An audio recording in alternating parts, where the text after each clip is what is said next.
Another important thing in medicine at that time was several. One was that medically we had public health nurse here, Mrs. Costridge, did that as a part-time thing. And then there was always a health nurse that worked for the Mount Currie band as well. And if there was a bad accident or a baby coming all of a sudden, they were right there. And what used to be the old, I need to remember where the old library was down here on whatever the name of that street is now, I've forgotten. But that building was the health center. And that's where the babies were delivered and people got stitched up. And if there wasn't a nurse around, Bob Taylor, who had PX Garage over here, which is now the Esso, he would stitch them up. And I don't know whether he delivered any babies himself, but his mother used to. Granny Taylor delivered a lot of babies here. So there were always people to step in. And then would maybe get a call in daytime or nighttime and say, oh, so-and-so is really sick, or somebody's had a bad accident up in the bush. We've got to get them out to hospital. So you check with the railway to see which way there would be a train running next. And you'd get them on to the caboose, which was, I think everybody probably remembers what a caboose is, but maybe not. But anyway, that was the little traveling car that ran behind the freights, or if the passenger train. And so you load them on a stretcher and you just put them on that. If there wasn't, then the railway had their speeders over here. And these little trailer speeders that go behind the speeders, they built a box on the back of one of those out of plywood, and that was where you put the stretcher in there. And if there was a nurse or somebody to go with them, they would sit on a stool or something in there and they would go rocketing down the rails. And sometimes people seem to think, well, there was no doctor here, so heck, we were next to a doctor as far as they were concerned. But of course, I had a bit of rudimentary first aid. And mostly they had to use common sense. I had a man come in one day, in fact, if you didn't know him, you would know of him, Slim Fogarty, who was probably one of the toughest, he was a Swede, wasn't he? Toughest Swede I ever met.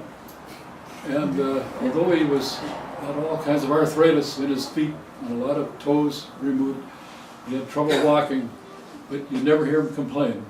He came in one day with his hand out like this, and he had a wedge of wood about this long, it was about that wide at the top, it came to a point.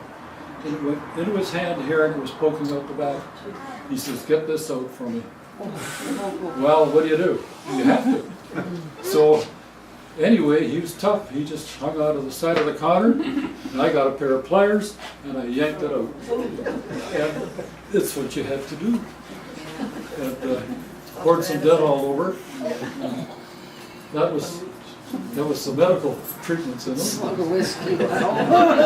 Well, I guess one of the big things, I'm kind of getting out of sequence maybe, but back in, I guess it would be the 70s, Milt Fernandez came to town with his wife, Thelma, and kids, and he had started the taxi, or took over the taxi service here.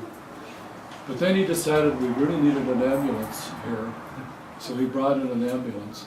Now, that man probably did more for medicine here than anyone, because Milt may not have had an awful lot of training, but he had that innate capability of being able to size up the situation and knowing what to do, and he'd go ahead and do it.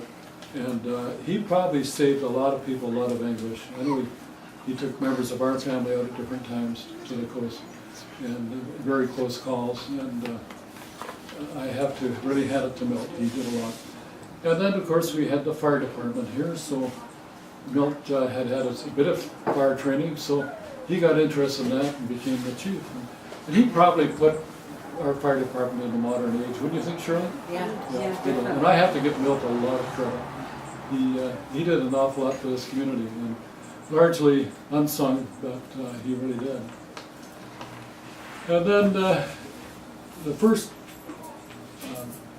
I guess, doctors in the beginning, Dr. Kindry used to come in from Squamish once a week, Thursdays I think it was, and come in on the train in the morning and go back in the evening. So that was your contact with the doctor. If you're going to be sick, Thursday's today. Friday's too late. You used to say that. But a lot of people did go out, and of course, there was the capability of taking the train in the morning up to Lillooet, seeing a doctor or a dentist up there, and then come back on the afternoon train. So that worked out very well for people too.